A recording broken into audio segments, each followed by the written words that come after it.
Hi guys, this is T Mash from 2A Syndicate, and what I've been hearing a lot about from today's gun owners is what optic they wouldn't trust their life with that's on their firearm. So today we're going to talk about what you would trust your life with and what I feel that you really should be trusting your life with.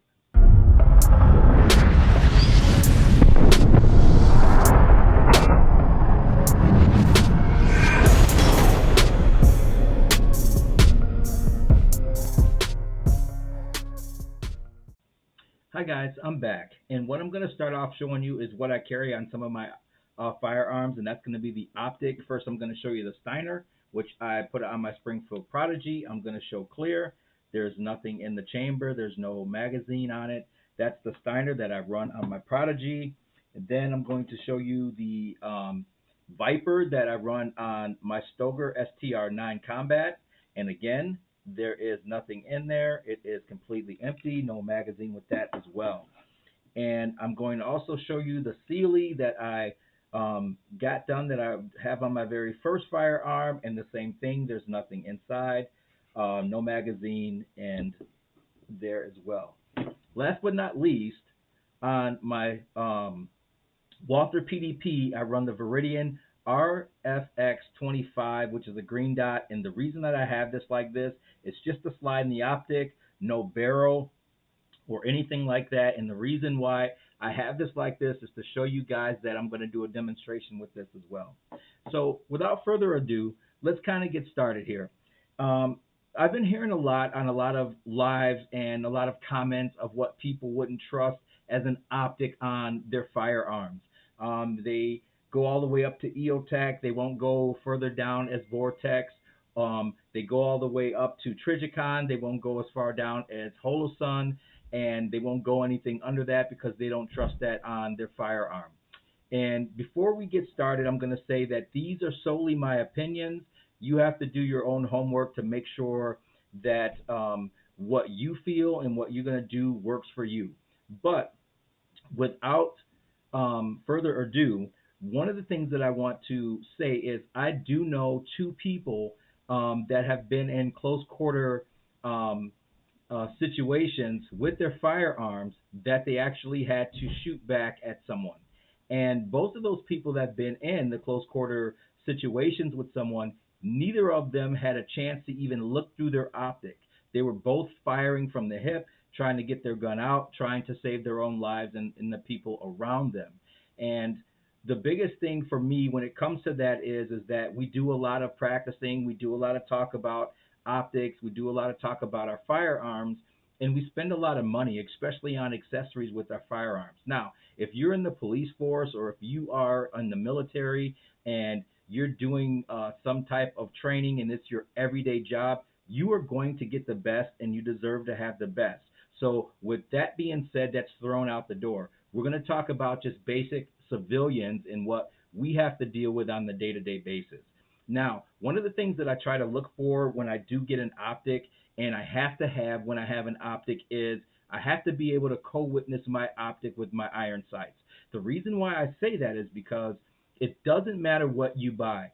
Everything is machine made. It's made by man. It can fail.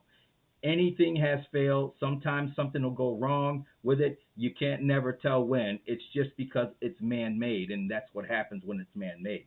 Now, if you have something on your firearm and it doesn't co-witness, that's one of the things that we should all be looking at when we're buying optics.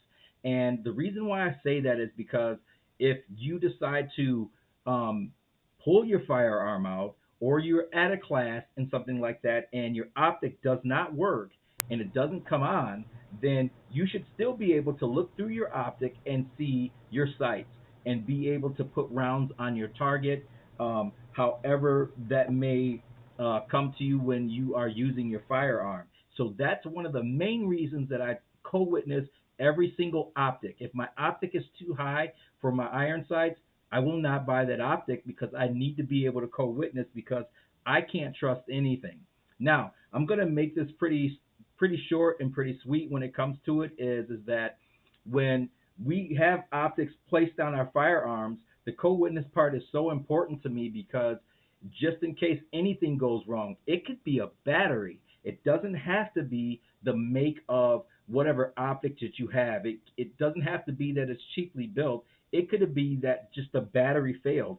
Every optic that I've showed you today has a battery that goes inside. When we purchase batteries from um, Amazon or in a store or wherever have you, your local gun range, we don't know the shelf life of what we just purchased.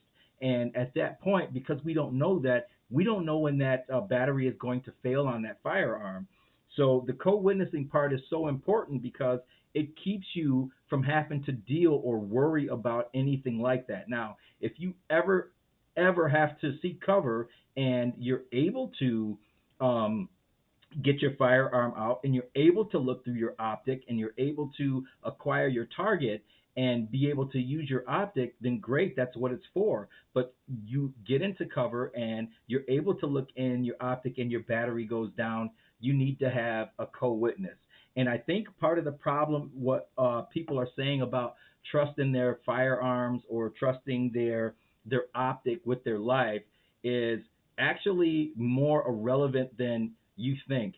And for me, in my opinion, what we need to trust our life with is our training and our ability to be able to put any shots that are on target or anything that we're acquiring um, to fire at. It's going to be, and it's going to solely come down to our ability to be able to handle that situation.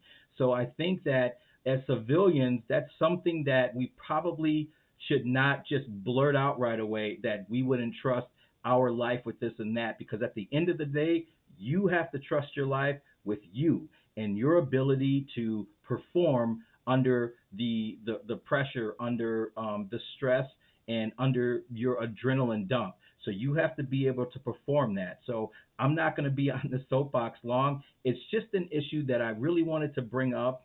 It's just something that I feel a lot of people don't do their homework about before they make the statement that they're not going to trust their life with an optic or even with a certain firearm, because at the end of the day, if that certain firearm is the only thing that you can get to trust your life with it, bet your butt you're going to trust your life with that firearm, because that's going to be your only choice, and that may be the only thing that you have that is in arm's length that you can grab and defend yourself with, and that's what's going to happen.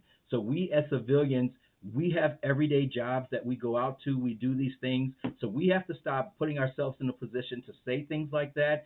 And I know this is going to spark probably a little bit of controversy, but that's what I'm here for as well. So please put your comments down in the comment section. Let me know if you've ever had any experience having to do that.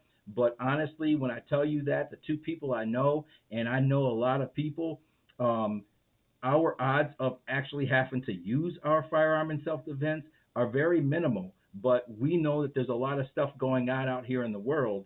And at this point, we just have to make sure that we're ready, that we're trained, and that we're able to perform under that stress when it does happen on us. And we can't rely on a optic, a red dot, or a green dot, or whatever dot you have. You have to be able to rely on yourself and what you would do in that situation. So, as always, guys, train hard, train often. Please put some comments down in the comment section. Let me know what your thoughts and your take is on this. Let me know if you've had someone or you yourself has been in any situation like that. And guys, I appreciate that you watch these videos and that you comment with me. And again, train hard, train often. Thanks for watching, guys.